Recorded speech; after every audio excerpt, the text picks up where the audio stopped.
Bago tayo mag-question, gusto ko ilabas yung mga video. Tayo mga video. Bago tayo mag-umpisa, gusto ko lang i-explain sa inyo na ang importante na mga testigo, si Sara Diskaya,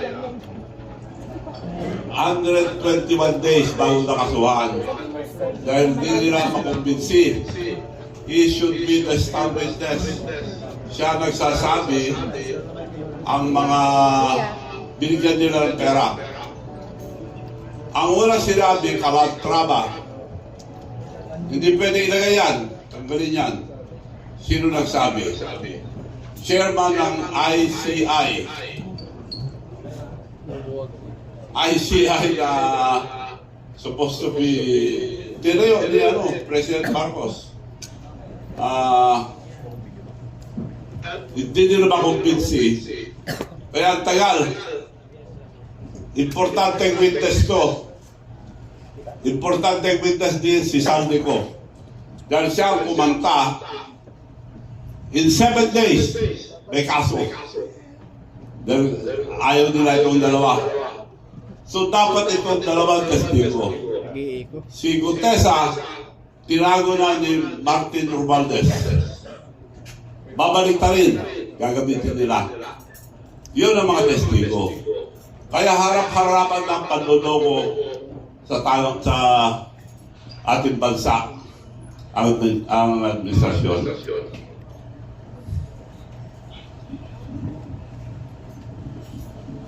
So, dapat noong pang last year, linabas ko na ito. Hindi ko nilabas, inantay ko hanggang mag-January.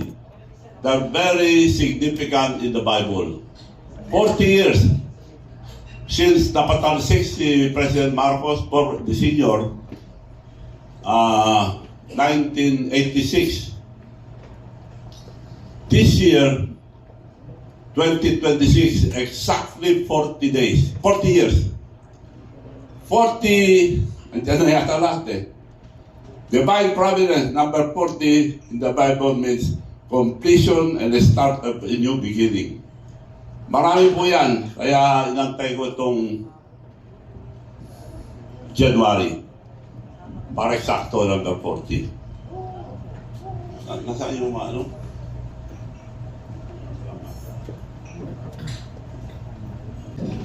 Bago tayo mag-question, gusto ko ilabas yung mga video. Tayo yung mga video.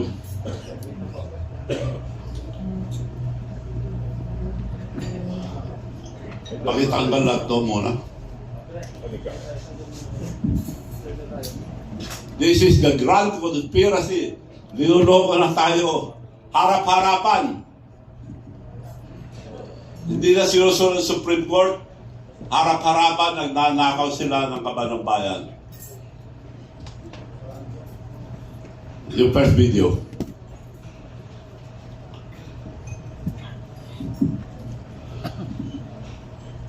Bongbong Marcos sa pag-uumpisa.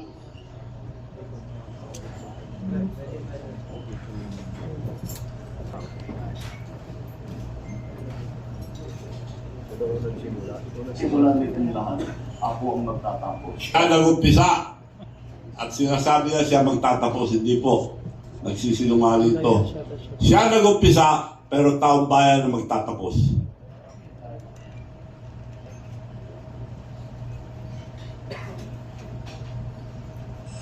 Sinungaling si Bongbong Marcos, siya nag-umpisa pero taong bayan ang magtatapos.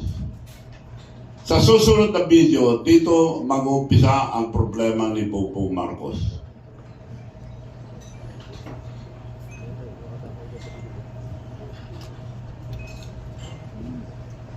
See and listen. Si former President Duterte ang unang nakapansin sa katiwalian sa mga GAA, General Appropriation Act. Okay. Next. It is not.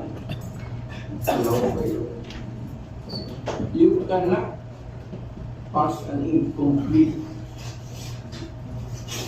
appropriation or bill for that matter, whatever.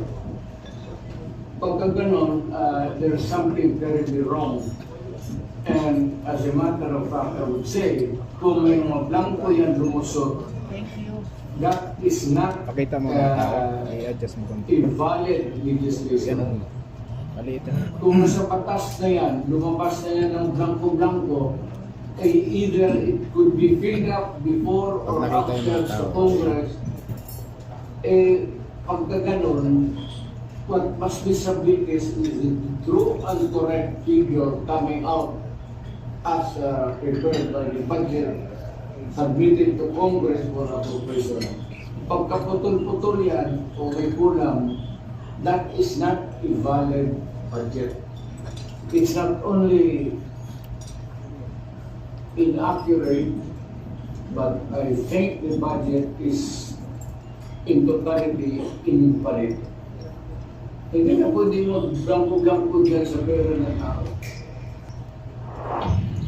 So, kailangan nakatawa at itanggi ni Bongbong Marcos ang aligasyon ni former Let President. me tell you, as president, I am Wala. going to give you a Kailangan nakatawa at itanggi ni Bongbong Marcos ang aligasyon ni former President Duterte para palabasin ni Bongbong Marcos na baliwala ang sinabi ni Duterte.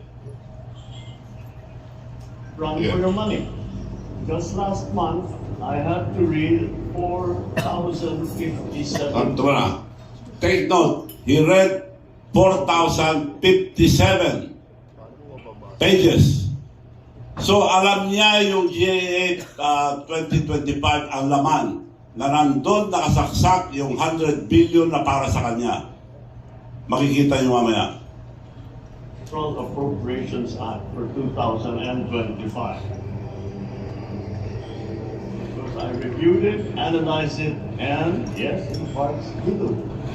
So he analyzed it, he studied it. I cannot find those damn blank items. Sinungaling na mastermind. Sinabi niya rito na he analyzed it. So alam niya lahat ang nasa loob and he vetoed it. Out of the 100 billion inserted by Santiago and Martin Romualdez, 1.15 lang ang tinanggal.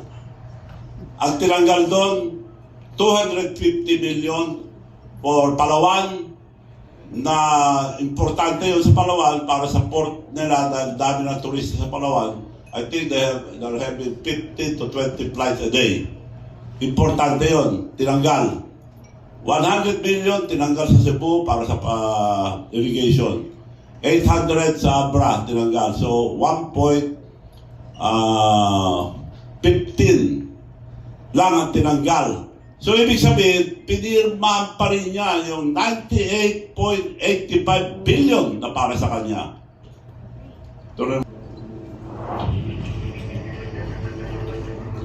Bongbong Marcos needs to silence Duterte, the critic of GAA, General Appropriation Act. This is the kidnapping of Duterte.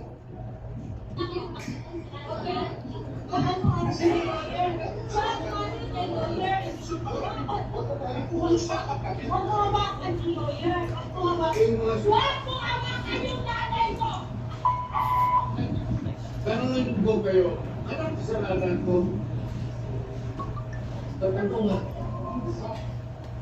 Dito, nandito kang kaya, dito, tanungin kita, anong kasalanan ko? No warrant of arrest. The warrant of arrest were issued later, after the arrest.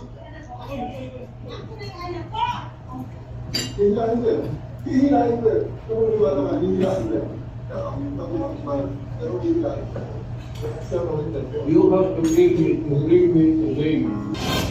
Binatigos ang administrasyon, lumakas ang simpatya kay Duterte, nawala ang boto sa Visayas at Mindanao.